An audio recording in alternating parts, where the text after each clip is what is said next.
Hello Cinemaniacs, ఎలా ఉన్నారు? We are back with another interesting video. Here's the trailer review and breakdown of the most awaited trailer, Adipur starring Darling Prabhas, Kriti Sanon as main leads, Saif Ali Khan, Sunny Singh, Devadatta Nage in other important roles. Trailer చూసాక నా feeling అయితే super. అసలు June 16 కోసం waiting. ఇది ఒక visual Wonderla ఉండబోతుంది అనిపిస్తుంది. ప్రభాస్ గారి కెరీర్లో ఒక మైల్స్టోన్లా మిగిలిపోతుందని నేను అనుకుంటున్నాను. రామాయణంలో రాముడు క్యారెక్టర్ అంతా సైన్ అవ్వడానికి రాముడే కాదు, రాముడు చుట్టుపక్కల ఉన్న వాళ్ళు కూడా చాలా కీ రోల్ ప్లే చేస్తారు. ఇక్కడ క్యాస్ట్ అండ్ క్రూ కూడా చాలా పర్ఫెక్ట్గా ఉన్నారు అండ్ బాగా సెట్ అయ్యారు. ఇన్ఫ్యాక్ట్ ఆ క్యారెక్టర్స్కి ప్రాణం పోసారు అంటే యాప్ట్గా ఉంటుందేమో. నాకు అప్పుడు వచ్చిన టీజర్ ఎంత నచ్చిందో ఇప్పుడు వచ్చిన ట్రైలర్ అంతకన్నా ఎక్కువగా నచ్చింది. రీసెంట్గా మేము ఆదిపురుష్ మీద ఒక వీడియో చేసాము. ఈ వీడియో అయ్యాక దాన్ని కూడా చూసేయండి. ఇంకా ఇన్డెప్త్ ట్రైలర్లోకి వెళ్తే నాకేమనిపిస్తుందంటే ఈ మూవీ రాముల వారు అడవికి వచ్చినప్పటి నుంచి అయోధ్యకి తిరిగి వెళ్ళేంత వరకు అండ్ అందులో ఉన్న ఇంపార్టెంట్ సీన్స్ అన్నింటినీ మనకు చూపిస్తూ ఒక గ్రాండ్ స్పెక్టాకులర్ని సెట్ చేసి పెట్టారనిపిస్తుంది. అండ్ అలానే ట్రైలర్లో డైలాగ్స్ కూడా చాలా బాగున్నాయి. తెలుగు డైలాగ్ రైటర్ ఎవరో నాకు తెలియదు కానీ చాలా బాగున్నాయి. ప్రాపర్ తెలుగు ఫిల్మ్ ఫీలింగ్ వచ్చింది నాకైతే, even though cast and crew and technicians are from Bollywood. By the way ఇది తెలుగు హిందీ బైలింగ్వల్ ఫిల్మ్ అని మనందరికి తెలిసిందే, బట్ అయినా సరే కుదోస్ to the Telugu dialogue writer. Background score by Balhara brothers next level అసలు. అజయ్ అతుల్ సాంగ్స్ ఈ మూవీకి ఎంత ఇంపార్టెంటో బ్యాక్గ్రౌండ్ స్కోర్ కూడా అంతే ఇంపార్టెంట్ ఈ ఫిల్మ్కి. టీజర్ అండ్ ట్రైలర్లో బ్యాక్గ్రౌండ్ స్కోర్ నెక్స్ట్ లెవెల్ అనిపించింది. చూద్దాం మరి మూవీకి ఈ రేంజ్లో ఇస్తారా అని. ట్రైలర్ స్టార్ట్ అవడమే మంచి విజువల్స్తో స్టార్ట్ అవుతుంది. రాముడి కోసం హనుమంతుడు ధ్యానం చేస్తూ ఎదురు చూస్తూ ఉంటాడు. ఇది మనం ఆల్రెడీ చాలా రోజులు చూసాం. రాముడు హనుమంతుడు చిన్నప్పుడు కలుసుకుంటారు, మళ్ళీ పెద్దగా కలుద్దామని అనుకుంటారు. నాకు తెలిసి ఈ స్టోరీని హనుమంతుడు ఇంకెవరికో నరేట్ చేస్తున్నారు అనిపిస్తుంది. ఈ సీన్ని నేను ఆల్రెడీ టీజర్ బ్రేక్డౌన్లో ఎక్స్ప్లెయిన్ చేశాను. క్లైమాక్స్ ఫైట్లో అండ్ సముద్రదేవుడి మీదకి బాణాన్ని వదిలేది సిమిలర్గా చూపించారు ఓం రౌత్. ఈ గోల్డెన్ డీన్ మారీచుడు, అది మనకు తెలిసిందే.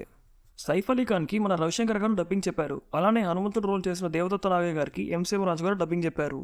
ఇక్కడ లక్ష్మణ గీతను కూడా సూపర్గా చూపించారు. రాముల వారు అండ్ సీతమ్మ తల్లి మధ్యలో ఉండే అనుబంధాన్ని క్లియర్గా చూపించారు ఓం రౌత్. మేబీ ఇది సాంగ్ అయి ఉంటుంది. సీతమ్మ వారి వేషధారణ గురించి నేను ఆల్రెడీ టీజర్ బ్రేక్డౌన్లో ఎక్స్ప్లెయిన్ చేశాను. ఈ వీడియో అయ్యాక దాన్ని కూడా చూసేయండి. సీతమ్మ తల్లిని ఎవరో అపహరించి తీసుకెళ్లారు అని తెలియగానే రాముడు ఒకటేసారి కోపంతో రగిలిపోతాడు. ఎప్పుడూ ప్రశాంతంగా ఉండే రాముడు అలా చూసేసరికి లక్ష్మణుడు కూడా ఒకటేసారి షాక్ అవుతాడు. ఇక్కడ లక్ష్మణుడు ఒక్క సైగ చేస్తే చాలు సమస్త సైన్యం మన కోసం పోరాడుతుంది అంటాడు. అప్పుడు రాములు వారు అది మర్యాదకు విరుద్ధం అని అంటారు. ఇక్కడ మర్యాద గురించి రాముడు బాగా చెప్పారు. అండ్ మర్యాద గురించి మీకు ఆల్రెడీ తెలిసే ఉంటుంది, శ్రీరామరాజ్యం మూవీలో కూడా చూసాం కదా దాని గురించి.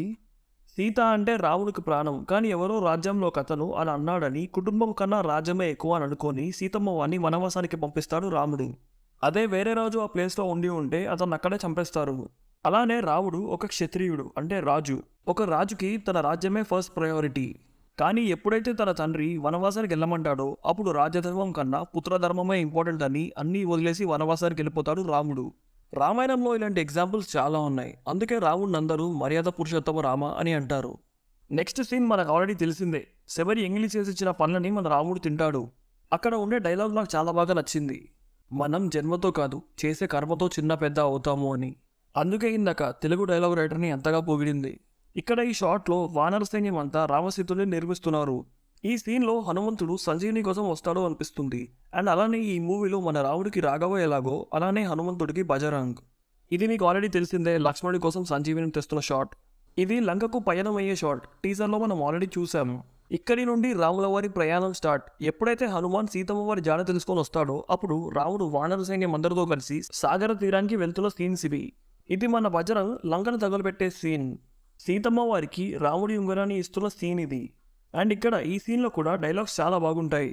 అండ్ ఈ సీన్ని నేను మీకు ఆల్రెడీ టీజర్లోనే ఎక్స్ప్లెయిన్ చేశాను. ఇంకెవరో నా వీడియో చూడకపోతే ఈ వీడియో అయ్యాక దాన్ని కూడా చూసేయండి.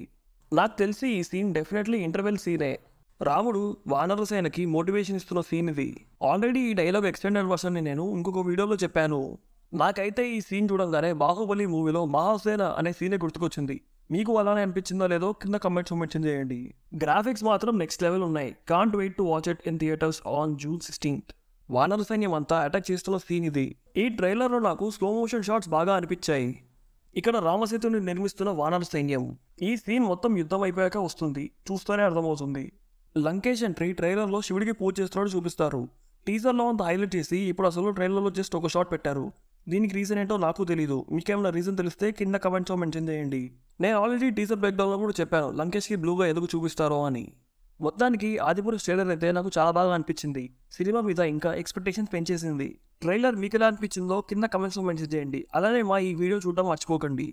దట్స్ ఇట్ గైస్, ఇలాంటి ఇంట్రెస్టింగ్ వీడియోస్తో మళ్ళీ మీ ముందుకు వస్తాం. Until then stay safe. మీ youth signing off from team సెరిల్ ఆఫ్ ఫీడ్.